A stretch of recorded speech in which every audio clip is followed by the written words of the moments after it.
Hello, everyone. This is Marie LaBrosse, and I'm here with Sleuthing Eye-Opening Tales of the Past. And I'm with WKDW 97.5 FM, Real Community Radio. We are an all-volunteer nonprofit out of Northport, Florida, and we are your community radio station, the voices of the people. And just to let everybody know, the opinions that you hear are my own or my guests, not those of the radio station. And it is with great honor, and I say this very sincerely. It is great honor that I introduce you, if you haven't met her before, to the stage, Mrs. Joan Morgan. And before I bring her up on screen, I would like to tell everybody that Joan Morgan is an instrumental piece of the puzzle of the city of Northport. So with no further ado, here she is, Mrs. Joan Morgan. Hi, Joan. Hi, how you doing? I am doing great. And just for our audience to know, Joan and I have been doing the history of the city of Northport. And we have 6 shows previously to this. And we've started in 1959, and we're already up to 2001.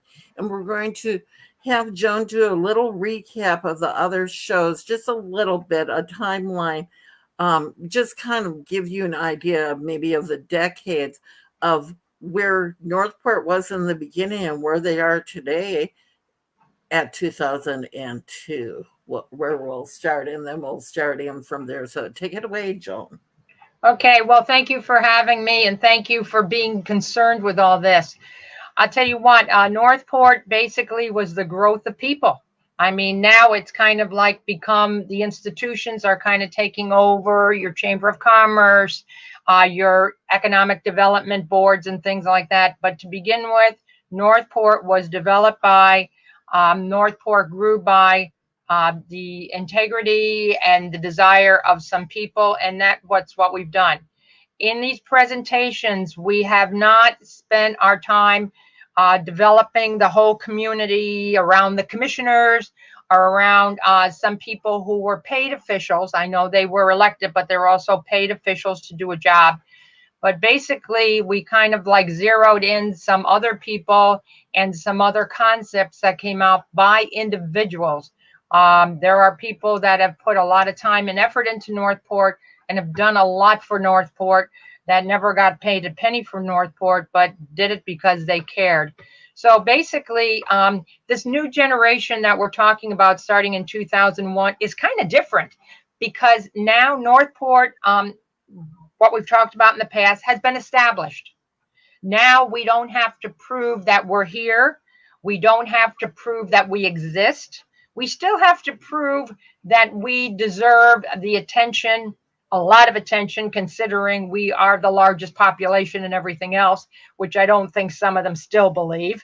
But on the other hand, we don't have to prove to them that we have a right to exist. Okay. And that's what we had to prove before. I mean, from those meetings to get schools that couldn't even be done at City Hall, because City Hall was kind of like anti-child at the time.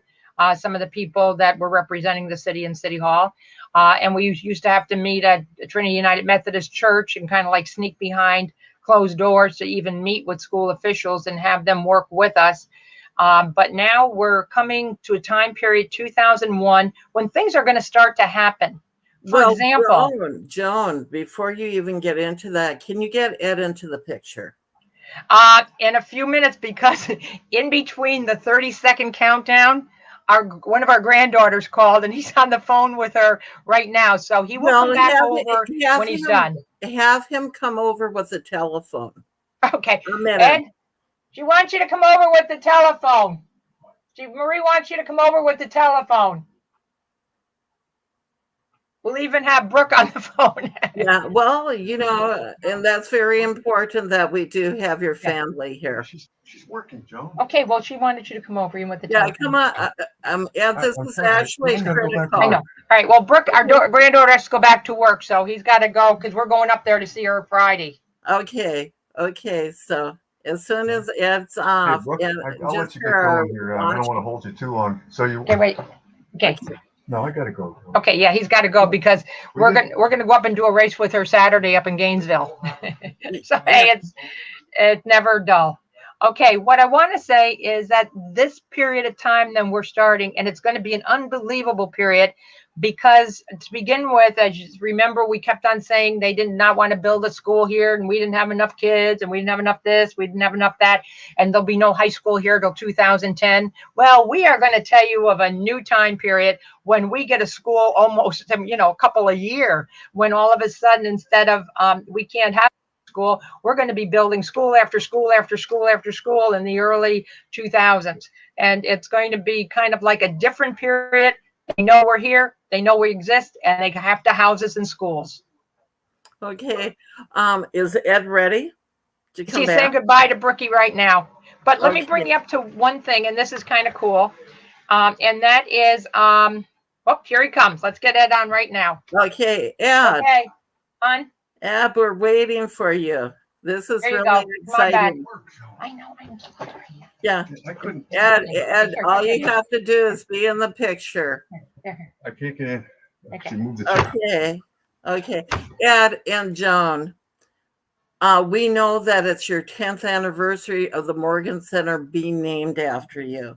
And we have special guests here today to honor you and to bring you and say to you, thank you for all that you've done. Oh my gosh. Oh, they're there. Wow. Happy 10 years at the Morgan Kennedy Center. Happy birthday! Thank you. Wasn't expecting that. Thank you, everybody. Whoa. Thank you for all you do for us. Hey, thank you for all you do for the city. That's for sure.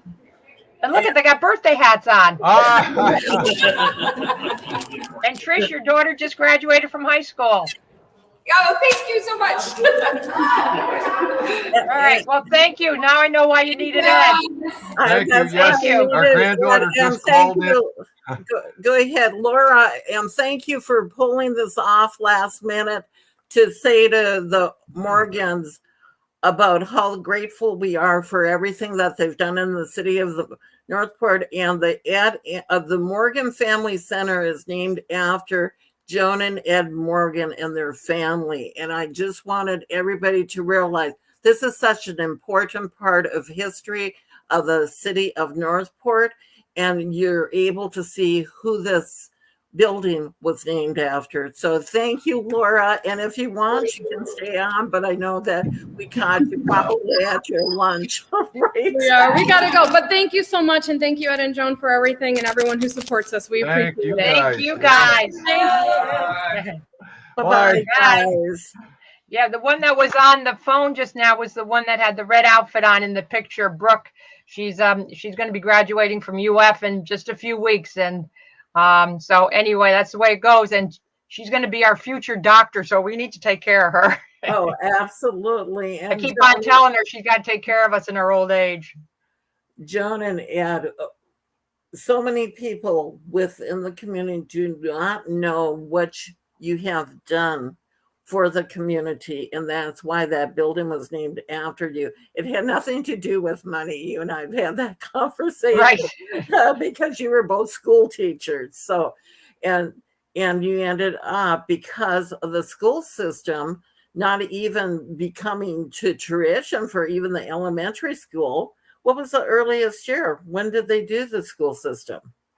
Well, actually, we had kids going down to, first of all, Charlotte High School back in the 50s, and then a couple here and there. And then remember, they picked them up and put them in the back of a pickup truck and took them over to Englewood. Highly illegal, against the law. Someone could be arrested, but that's all we had. And then basically, it went from there. As we've said before, the Northport kids were the pawns. Okay, we were first picked up by Charlotte County. Then we were tossed back to the Sarasota County because they needed our numbers, because remember, numbers equal dollars. Okay, then we were pushed back into Lemon Bay because Lemon Bay wanted to make it a high school. So our kids went back to Lemon Bay. And Venice High School wasn't interested in us then because they had the middle school, high school together. And if they had put the Northport kids into them, then that school would have been too big and they wouldn't have been, they'd have to split it and go to the high school and middle school earlier on. So it wasn't until the class of 1987, 1988 that actually the high school split off. But what did that mean for Northport kids? And we've discussed this in the past. They first of all started out, well, we made them, and that was from 1974 on, that kindergarten was in Northport at St. Paul's Presbyterian Church, and that was kindergarten only, because there's no way you're going to put my kindergartner on a bus to go to Venice. Okay, that's just insane. First grade is insane enough. So first of all, they went to Northport, St. Paul's. Then they went up to Garden for many years, Garden Elementary, okay? Then they were switched over to Englewood. So a whole new group of kids, always being the outsiders. And they went to Lemon Bay High School, as Lemon Bay eventually added a class on a year. And eventually 1987, 88, those kids went to Venice High School.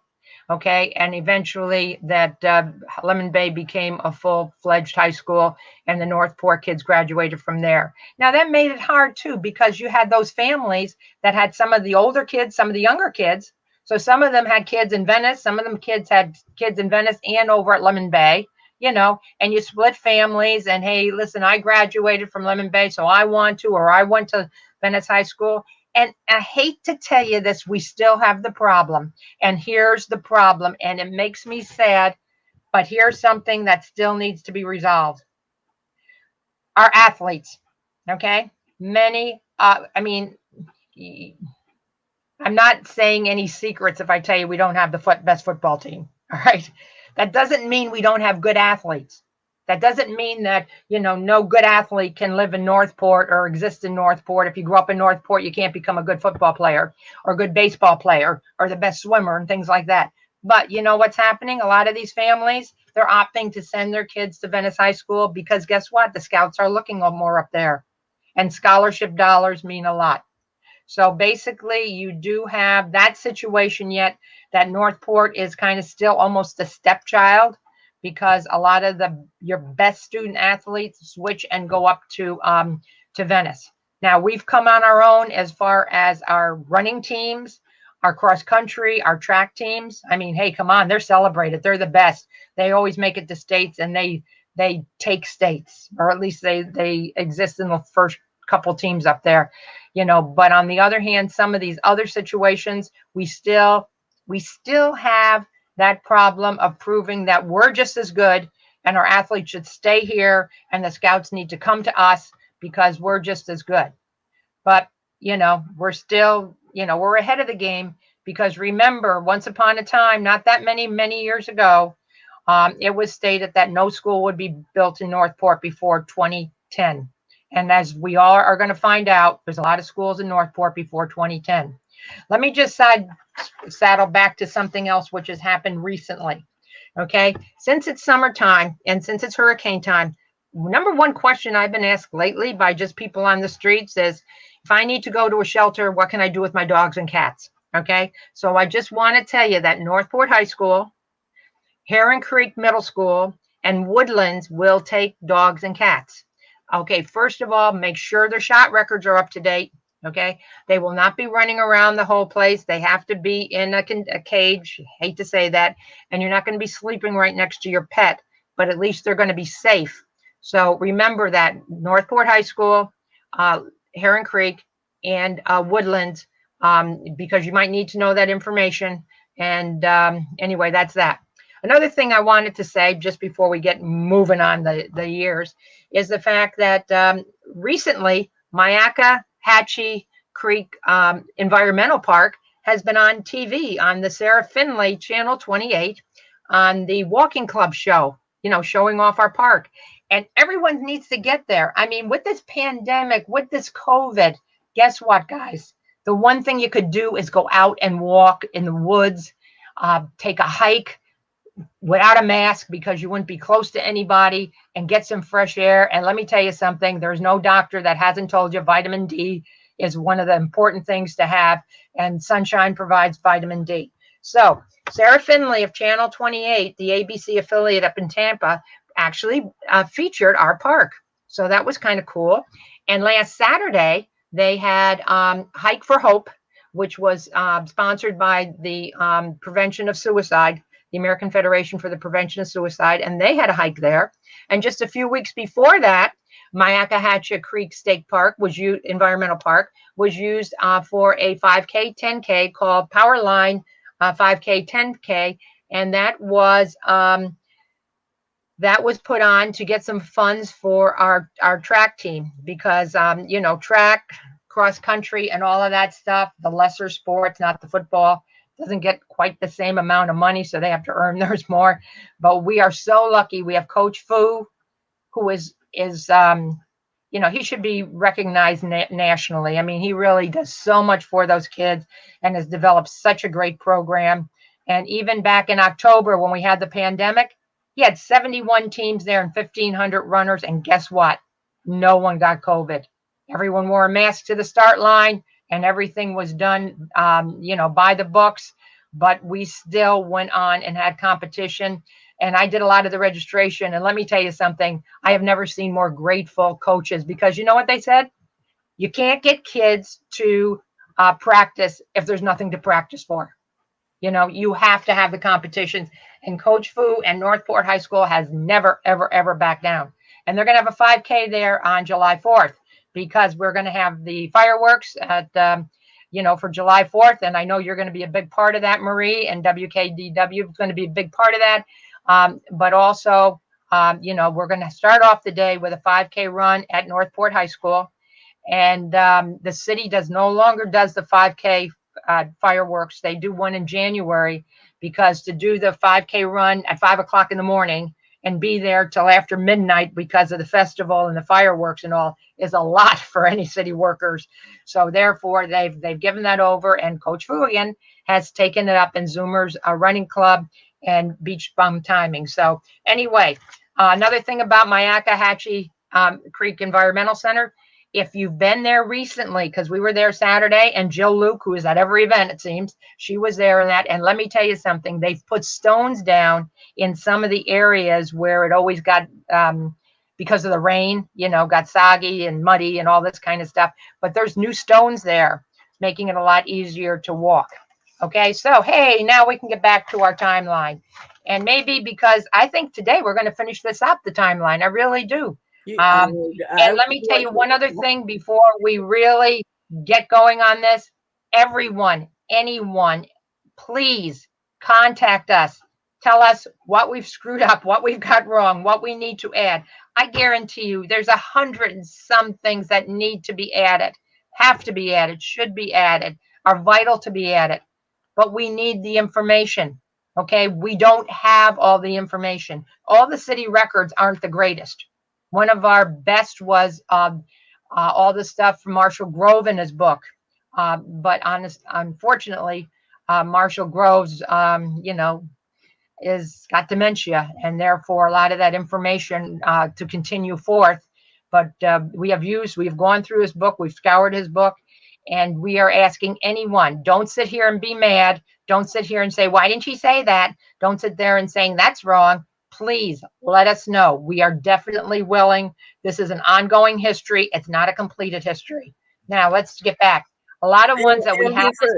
And before you go on, how would they get a hold of you, Joan? Is it your email address? They can use my email address, emjm67@yahoo.com.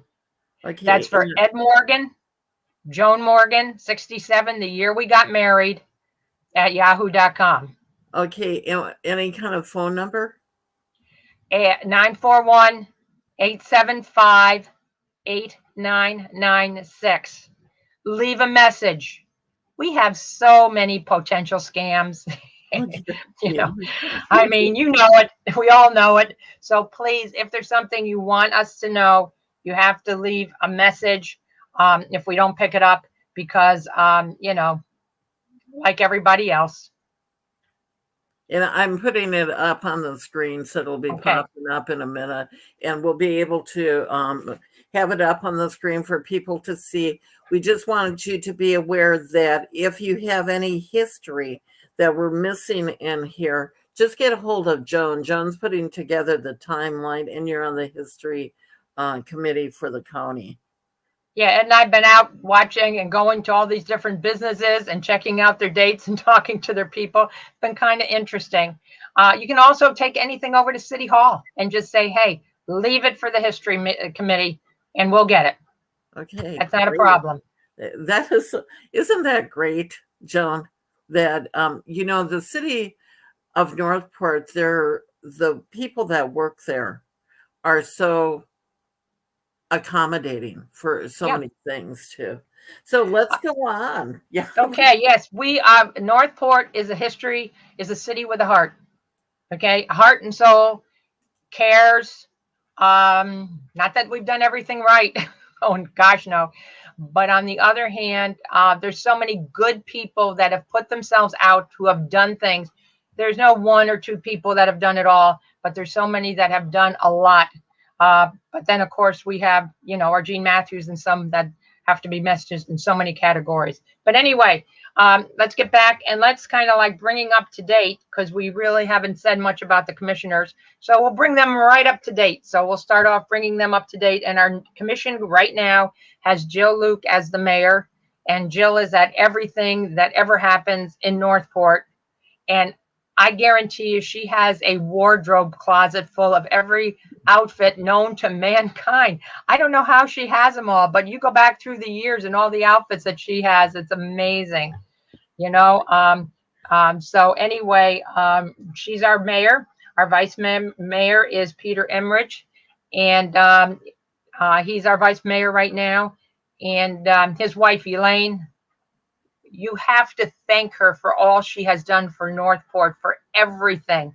And we'll get to her later, because if it wasn't for her and Justin Willis, a lot of recent things would not have happened. That's for sure.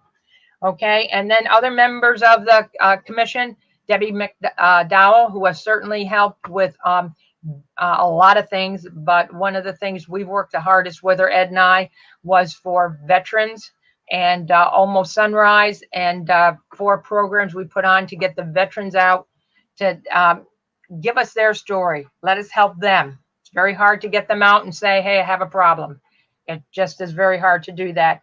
And now our 2 new additions, Barbara Langdon, she just came out and she has a lot of concerns and a lot of things, and she's going to make a great member of the commission. And Alice White, who has done so much on her own already. I mean, Alice White, we all remember, always think of People for Trees and, Toward the Northport and everything else that she's done. Hi, honey. Hi. Can I just interrupt for 1 second to Joan here? Yes. I'm texting back and forth to Brooke because of the short phone call we had. Okay. She wants to know if we can bring a vaccination card for her. Yes. I wanted to go up there. Yes. Okay. Okay. Thank you. Sorry. There's always family business. Yes. Everyone's getting the vaccine. Our family's all getting the vaccine, and it's now time to get the teenagers and all that kind of stuff, the vaccine. They've all had, some of them, their 1 shot. Most of them given by their dad, who's a pharmacist over at Walgreens. But, they're at college. His 3 kids, our 3 grandchildren, those 3 grandchildren are away at college, and the other 2 in Orlando. Okay. And Alice White, I mean, not everyone knows the depth of Alice White besides her baking pies and the Toward the Northport and People for Trees and all of this other amazing stuff she does. She was a teacher. She was Teacher of the Year. She was a Florida Council top Teacher of the Year. And we're going back to 2000 and all this kind of stuff. So she's been doing it for many years, and some of her 2nd graders and that she's told us have come up to her and saying, you changed my life. Now, if you can remember your 2nd grade teacher and your 2nd grade teacher, 3rd grade teacher changed your life, that's a dynamic teacher. But I will say the one thing with the COVID and the pandemic is, in the last year, guess what? Teachers have gotten some respect. People have realized teachers are important. Wow, what a thought. Teachers are needed. So anyway, that's our present commission. So anyway, if we're going back to 2001, one of the first things is this high school. we got the high school. Northport High School opens up. George Kenny is the first principal. Okay, and I'm going to dwell on him for a second because anyone who was around here then will tell you that George Kenny was phenomenal. Okay, we knew George for like 15 years before he ever became principal because we worked with him at Lemon Bay when he was the band director. But George Kenny knew every single kid in that school. He'd go in the cafeteria and say, hey, Bill, how was your chemistry test? Hey, Jim, did you check on that job interview I told you about? Hey, Bob, did you blah, blah, blah. He knew every kid in that school, and he was 100% Northport High School. And he got that school off to a phenomenal start. Okay, and that is very, very important. I know things happened, and I know they happened because George cared too much, because George went outside the lines of things he should have done, but that's only because he cared so much and was so desperate to help kids. But anyway, we have the start, Northport High School. That was not supposed to come about for 9 years after that. They weren't even supposed to think about where it was going to be. Oh, guess what else we have in 2001? We have the opening of the skate park. Okay. And let me tell you something. The skate park has been the home of and has been the most important part of Northport to hundreds and thousands of kids during the years. Now, the one thing I will say, and I'll say it directly to every skater there, watch your mouth. I'm sick of going over there and listen to some of the language. It doesn't make you a better person. It certainly doesn't make you a better person at a skate park. Okay, people worked hard to have that facility for you. Do you think everybody in Northport said, I got an idea, let's build a skate park for the kids because that's what I'd rather do? You got to remember the years that we talked about in our other interviews were all about, we don't want kids. Kids don't need anything. Kids don't deserve anything. And now all of a sudden we have the new atmosphere. We have the new Northport. And right now, Northport is for kids. Northport is for families. That took a lot of people pushing very hard, caring about kids. And not just the young people.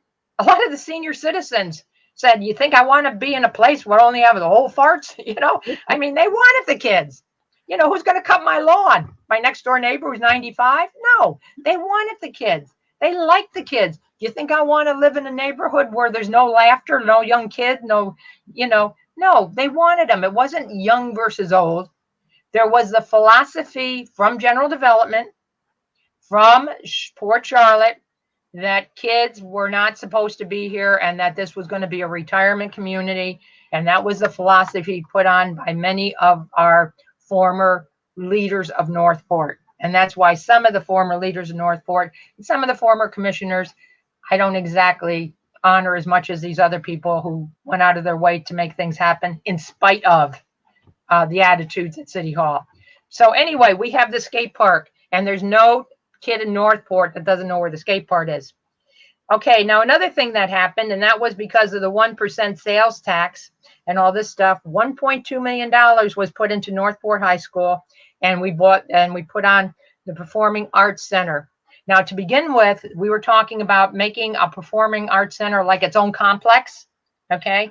But then in talking and meetings and blah, blah, blah, it was decided it would be much better there. It would have much more usability. It could be used for, not just for the performances here, there, and whenever we could, but could be used on a daily basis for the kids. And George Kenny, God bless him, I have a lot of respect for that man. George Kenny decided that the person to head the drama department from the start at Northport High School was a guy named Ryan Oliver from Lemon Bay. He knew him from Lemon Bay.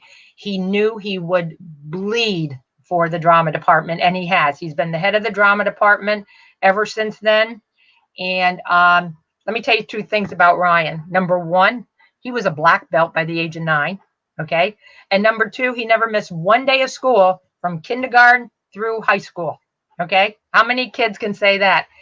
And the fact is, I don't think he's missed one day as a teacher. I mean, Ryan is there. Ryan cares. Ryan puts his heart and soul And George knew that he would give his heart and soul to Northport High School. So the whole drama department from day one has been in great hands.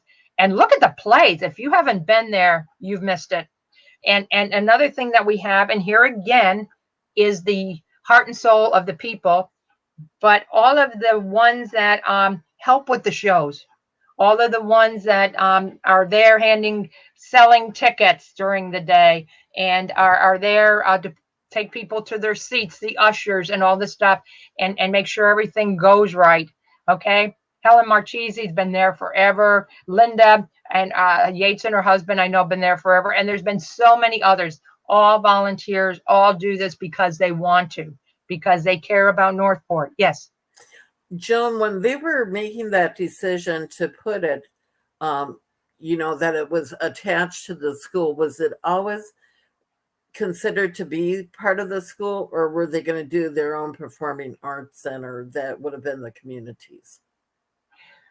Once they decided to put it at the school, it was going to be a joint project by everybody. Okay. If we had a completely different complex away from the school, would our drama department be able to use it and all this kind of stuff? I don't know, because it never got that big into the discussions. Okay. I will say long before then, our daycare, which was on Biscayne, when our kids were going to Venice High School and that, our daycare was a big open spot inside and not used at night. And that's where the kids practiced for the drama department for Venice High School. So it was used by the cheerleaders for their practice. It was used by the drama department for their practice. And it was probably used for some of the stuff that we really don't know, and it's best we don't at night. Okay. Because we had a lot of, we had graduation parties there for kids at Venice High School, because there was nothing in Northport. Okay. You had very few, and I've said this before, there were very few buildings which you could go into and have a meeting. Okay. You got to realize this before, we're still stymied by needing more space for meetings. But let me tell you something, there was very little space. Okay. We used a few back rooms for Little League and things like that. We used the daycare for Chamber of Commerce meetings, education meetings, Little League meetings. Okay. And frankly, I was very, very happy to do it. And one of the reasons why is in these other places, they could smoke back in those days. And in the daycare, you couldn't smoke. So guess what? And also, if you're on a meeting in the daycare, those little chairs, they don't last forever. So the meetings got over quicker. And it worked because we just didn't have places for people to meet. We used the churches. Churches opened their facilities for some of these things, but they didn't want to get in the middle of political stuff, so it had to be careful there. But, go back to Northport to 30 years ago and tell me where there was a place for people to meet.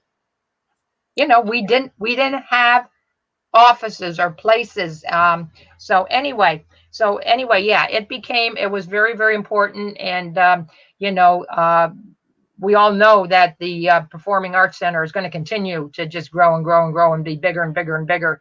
And someday we're going to outgrow that whole building. In fact, many times we have now. I'm sure there's been conflicts as far as when they need to use it in that.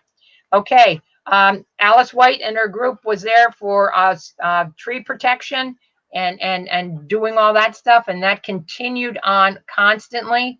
They were constantly there trying to, the clear-cut tree thing just breaks our heart as it breaks all our hearts, because I'm sorry, I just don't go for that.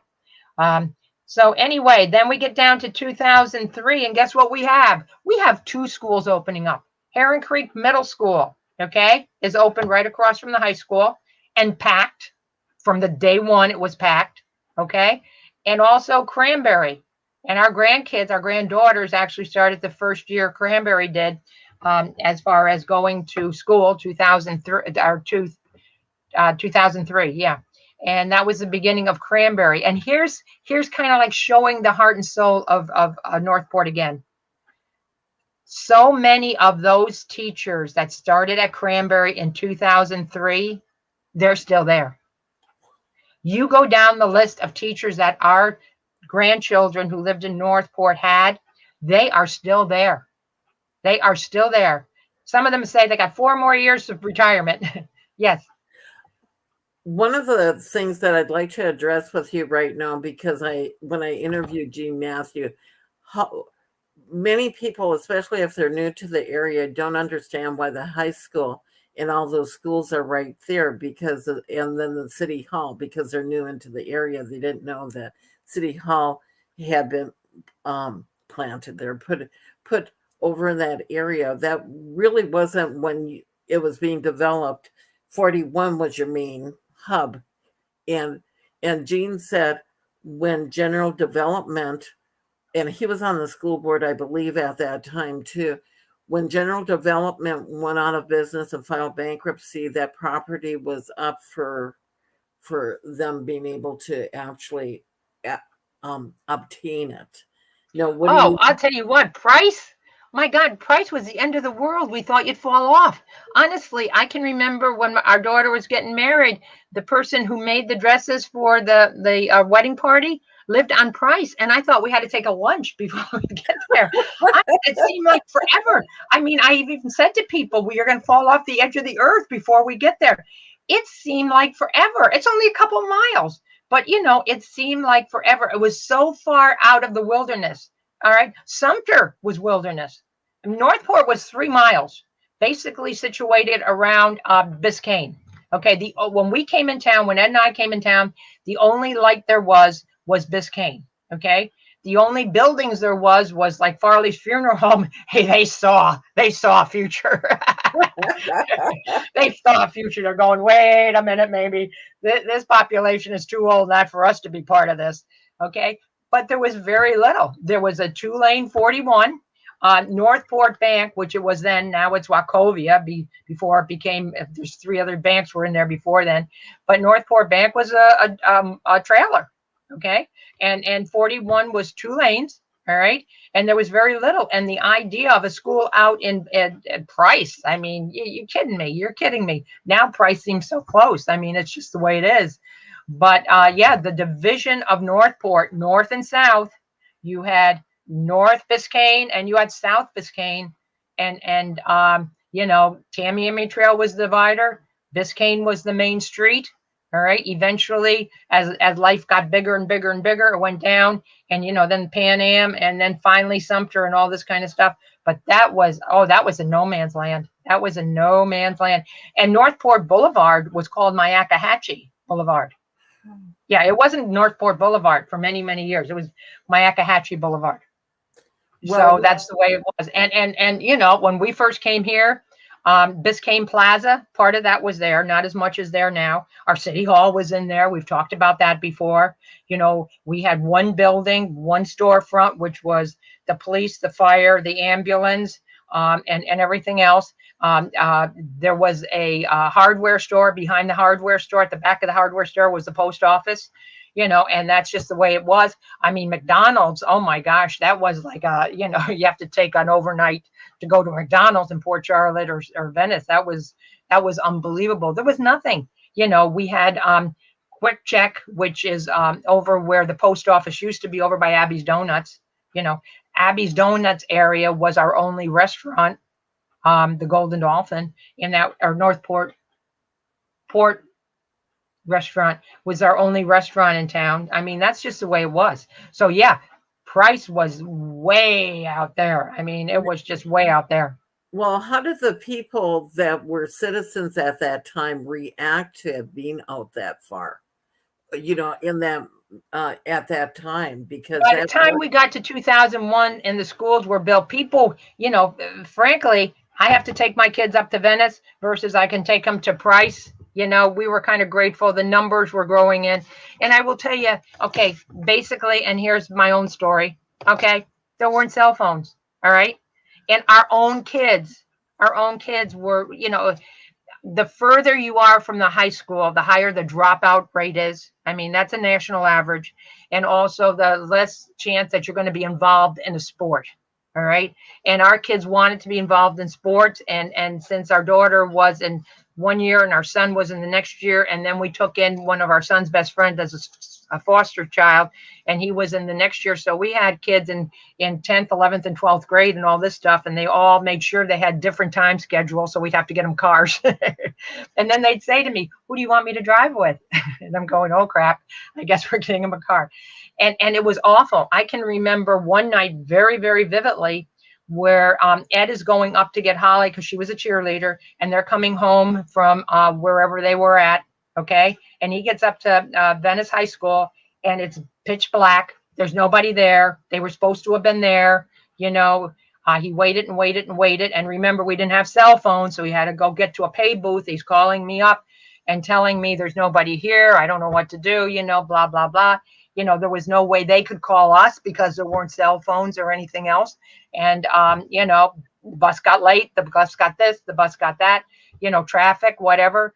And oh my gosh, it was an absolute nightmare. You did not know where your kids were sometimes.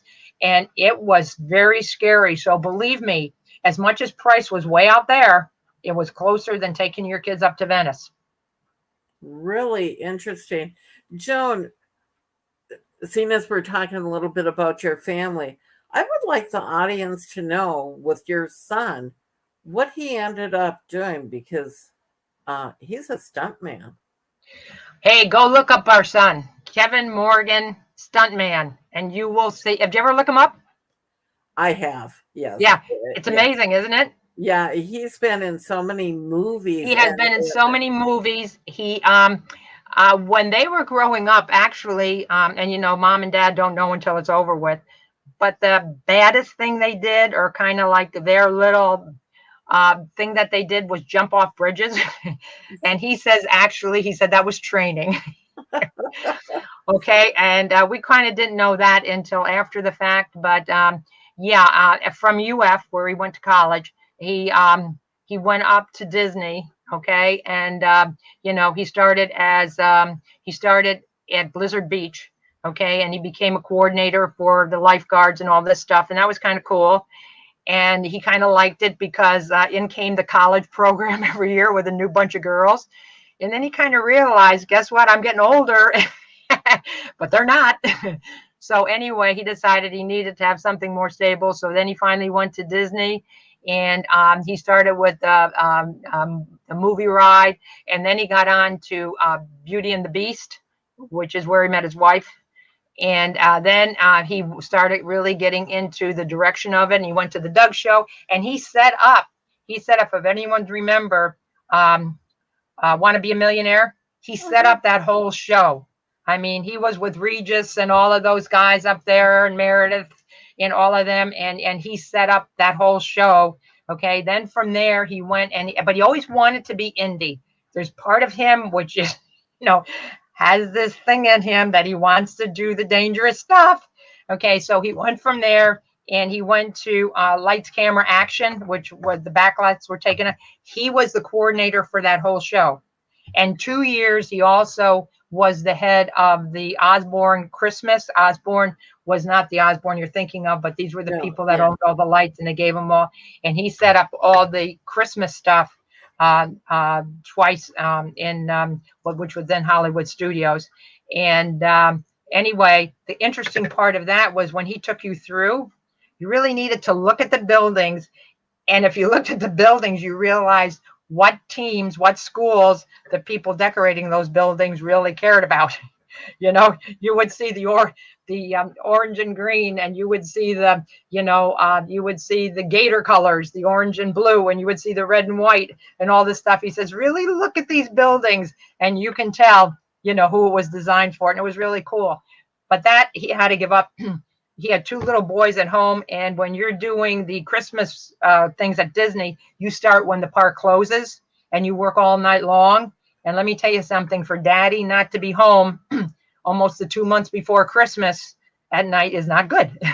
That really is not good. So eventually, and he's always wanted to be indie. There was something in his brain that I really wanted to be indie. So he eventually he became indie. Now, from indie, he became a lot of other things, because a lot of the other stunt people look at the indies. Okay. And Indiana indies, Jones, just for everybody out there, in case you don't know what she's talking about, the Indiana Jones. yes, Indiana Jones. And unfortunately, it's still closed up. But can I tell you something? They are going to reopen Indiana Jones, we hear. I don't know if that's inside information or not, but Yeah, I understand they're going to reopen I it. heard it on TV today. Oh, wow. Okay. Yeah. However, we got to wait and see because actually our son has been the longest term Indiana Jones. And he's worked on a lot of other things. But from Indiana Jones, a lot of those stunt people, a lot of the people that did Indiana Jones became the stunt peoples for Johnny Depp and Tim Allen, and a lot of other people. So there you go from there to doing stunt work from a lot of it. And the one thing is with the stunt work on Indiana Jones, other people can be replaced. Okay. If you don't show up and you're a ticket taker, they can replace you with somebody else. If you're an Indiana Jones, they can't replace you because, that's a very dangerous job. And unfortunately, during the years, he's gotten his injuries. He's gotten severe injuries, but I will tell you one thing, for sure, as many injuries as he's gotten and as many things that we can say, if he had it to do over again, there is no one in the world that would say I would do the exact same job again. And some of the things he has done is absolutely insane. Bridges opening up and he's jumping from the bottom part of the bridge to the top part of the bridge as it's opening. We don't get told this until after the fact. I mean, some of this stuff is just insane. They're down at the Keys and there's people with rifles on the side because he's in the swamp and the alligators at night. He's chased up a tree because of a panther. I mean, some of this stuff is really kind of insane, but I will tell you, he loved it. Playing a gangster on the middle of a street, like in Atlanta, Georgia, in the middle of the night when the real gangsters are out and they don't realize you're just a TV crew. They think you're for real. Interesting. Oh, wow. Oh, yeah. So, yeah. It's been, he loved it. What can I say? Yeah. And quite a guy. Yeah. And the pandemic has really destroyed so many of those people in the entertainment industry, and mental health has been really an issue with a lot of my friends. Well, I tell you what else, and here's something else, and I know this broadcast is not going to change it, but our state government has been very, very, I think, stupid in the fact that they are not helping the movie industry, which used to be very much in Florida. And this is Republicans and Democrats are all thinking, oh, we help the movie industry, Universal, and Disney World makes more money. Yeah, that's true. But guess what? Florida lost billions. There's all the extras. There's all the people. There's all the musicians. There's all the scenery. There's all the everything. There's the people coming because they're part of this. So we have lost out on a lot. And a lot of that's going to Georgia. Yeah. And that's because there's incentives in all these states like Louisiana, like Georgia. In different states, they offer incentives for filming within your state, and it's tax incentives, and they're able to actually negotiate those. And I know that we don't want to take the time to explain that. Boy, do we get off track. To the audience. However, a lot of people have to understand that's why you don't see a lot of things being filmed in Florida, and if they do, they have some financial backing for it. But there's a lot of incentives for them to go film in Georgia because there are tax credits given to those people. And there is millions, like you're saying, even billions of dollars billions lost of revenue within the state, and giving people the opportunity to be in their field there so they don't have to travel. And wouldn't you like to see a film crew or something being filmed in your backyard? Absolutely. I mean, we used to film a lot right in Orlando. I mean, this is why Disney came here. This is why Universal came here. And it's sad. And guess what? Georgia's losing out on some too, because of politics. Okay. And they're deciding that the election law, blah, blah, blah. But the election law isn't really changing that much. They're adding more days for early voting and things like that. But people misunderstand it, and it's not, whatever. And now people like Will Smith and that saying they're not going to be doing this in Georgia, which takes out a lot of others. When the big boys say they're not going to, And, you know, it's up for grabs. Now, some of it's coming back. I will tell you that in the last month and a half, okay, because COVID is kind of like taking a downward trend, and some of this stuff is back opening up. So let's hope for the future here, okay? Okay, so I suppose we should get back to the timeline. Yeah. Well, we made it all the way from 2001 to 2002. Yay! Yeah, Okay, so anyway, 2003, Heron Creek, and also Cranberry. Also we have the first Freedom Festival. And, you know, here again, when we're talking about heart and soul in Northport, Henry Jackamer has to be mentioned. Henry Jackamer is no longer connected with the fireworks industry because of some physical problems. But on the other hand, let me tell you something. He's the one that made it happen. I mean, you know, the fireworks in Northport are unsurpassed anywhere. Many people have said that our fireworks are better than the Washington, D.C. fireworks. And he provided all of that.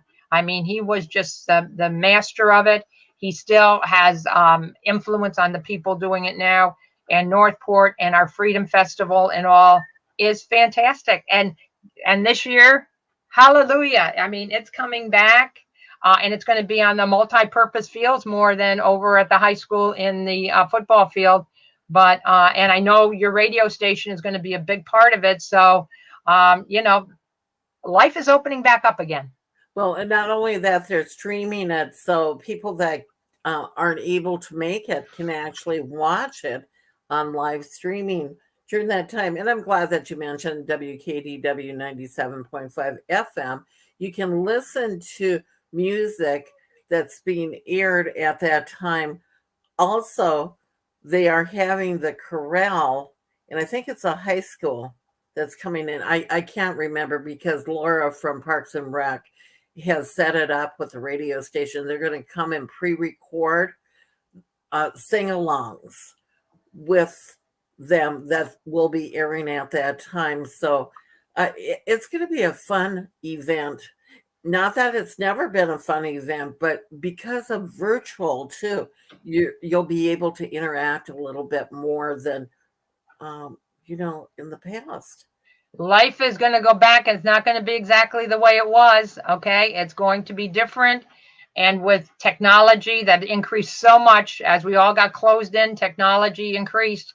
And, you know, it's going to be different. It's never going to go back to the past totally. But on the other hand, it's going to be great. And, you know, people just want to get out. They just want to be where other people are and see people and see life again. You know, they don't want to just see it on their screen at home. They want to actually be part of it. So I think it's going to be phenomenal. And I went to my first in-person Northport Chamber business card event last night. First time I've been out with that. I did something else, but with that event, it's the first time a lot of people have seen me in person for over a year. And it was nice because, and this is a really funny thing, and Joan, I think you're probably finding this to be true too. They'll come and say, "Can I hug you? I've been vaccinated." Yeah. I go, I have been too. So I have been hugging people. And, you know, when people look back at this video in years to come, you don't understand if you haven't lived through it, how this took a toll on a lot of us, that we were isolated and we're extroverts. Joan, you're an extrovert and, you know, you're a hugger. So, so a lot of people out in the community that have been isolated. Anyhow, enough. Well, I tell you what, it's just been a different world. And instead of jumping on the timeline, I'm going to jump to present day because that's what you're doing for now. And the fact is, because this might not mean as much later on because we're obviously not going to finish today again. Right. But anyway, and I said before about Elaine Emmerich, okay, Justin Willis, and the things that they have done. Let's go back to March of last year for our high school, because our youngest grandson that lives down here in Northport, not our son's kids, but the ones that lived here, was in that class of 2020. Okay. And the class went out for spring break, and it was always the last day of spring break. The first day before spring break was senior skip day, so the bad boys took off the day. And this was an established thing in the school calendar. Okay. So they took off not knowing that that was going to be their last day in high school. Okay. I mean, it was pretty darn sad that year because, first of all, they came back to school at the beginning of that year, the 2019-2020 school year, to find a bulletproof glass, and iron bars and gates, and their whole school looking like a prison. So those kids that have issues are locked inside a cell almost, and it's not just Northport High School, but it's all the schools. And then they ended their year with their school being taken away. And not everyone jumped on in service or in house training, and it didn't work for some. It worked for some, and then this year, helter skelter. I mean, some were back in, some were out, whatever. Okay, last year their graduation, the high school was going to be able to have the graduation. They weren't going to be able to have it. They weren't, and I'm not blaming the high school. I'm not blaming the school board. They were all worried about what can they do, being sued and everything else, and how are they going to do it. So guess what? You had Justin Willis, you had Elaine, and you had some wonderful people in Northport jump forth. Kiwanis, God bless Kiwanis. They've been in the middle of all of these things. And, they made the alternate graduation, and they did a phenomenal job. And Ed and I were the heads of graduation. We were senior sponsors at Lemon Bay. I was at for 20 years. So I ran the graduations. And let me tell you something. I've never seen anything like that graduation. I mean, I spent all year getting the list perfectly, coordinating the names, making sure, and everything else. You know how we did the list? You know how we did the names? We had 3x5 cards, and we didn't have enough of them. So we cut them in half, handed them the kids, and a pen, write your name down. Okay. As we come in, we're handing them to the kids are handing them to Chris Hanks, who did a phenomenal job. And I have read off the names at graduation and that. And let me tell you something, you don't want to do that without practice. Okay. And he just took them and read them, and he did a phenomenal job. And this graduation had more meaning than anything I've ever seen. It was wonderful. And the third one, they did it in groups of 3. They had 3 of them because they couldn't have so many together. Okay. The third one, it was teeming rain. Ed and I and some others, we are holding the tarps. Okay. The stage that Robinson, who was on the school board at the time, Eric Robinson, paid for and everything else out of his own money. God bless him. He's done a lot for kids.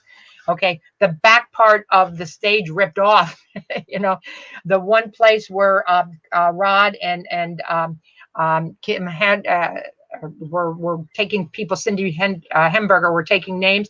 The tables and all went underneath the stage. They flew under the stage because of the wind. And these kids were drenched. All parents were drenched. I mean, a lot of them wore good clothes. I'm sure they were destroyed, but no one left.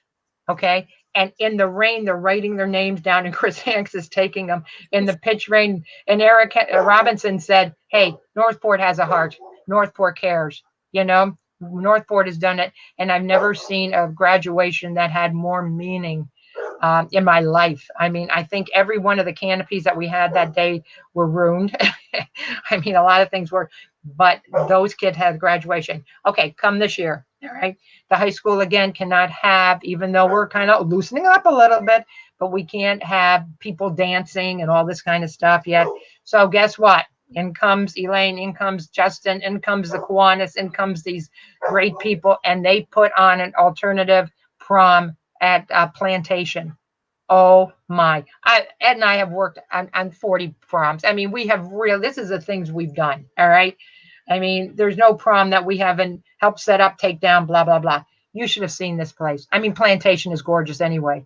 They had balloons, they had archways, they had balloons, every single place you want. Beautiful decoration. The food was phenomenal.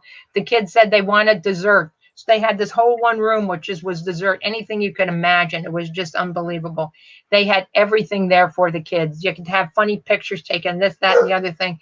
Those kids didn't miss out on a thing. And you know what? They were very protective too. It was one way in, one way out. We had 20 individuals from the community around there watching and making sure.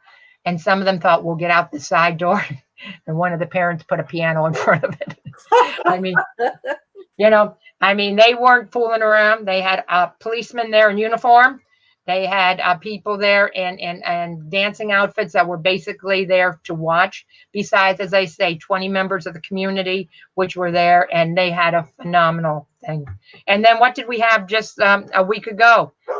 Finally, at the Aquatic Center, we had project graduation. Can't have it at night, can't have it all night through like they did.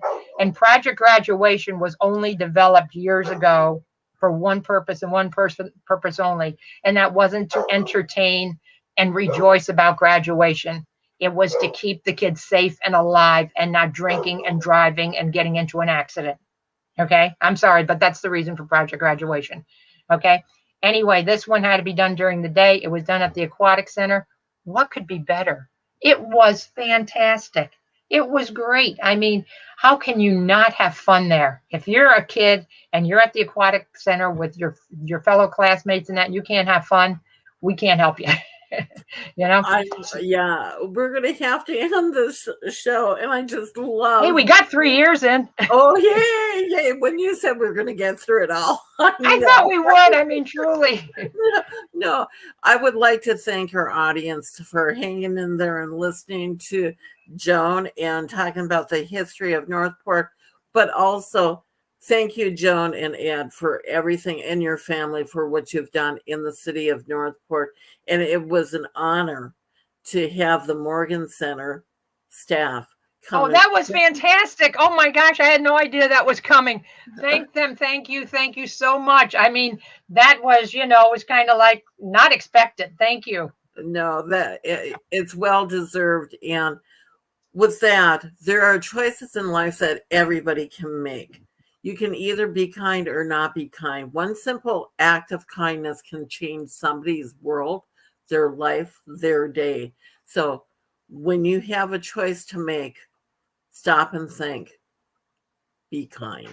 Thank you all, and see you again next week on Kaleidoscope of the Arts. And we have Ed and Joan Morgan that were our guests today. And see you again next week for the history of the city of Northport. Thank you so much. Bye-bye. Thanks, Bye-bye. Marie.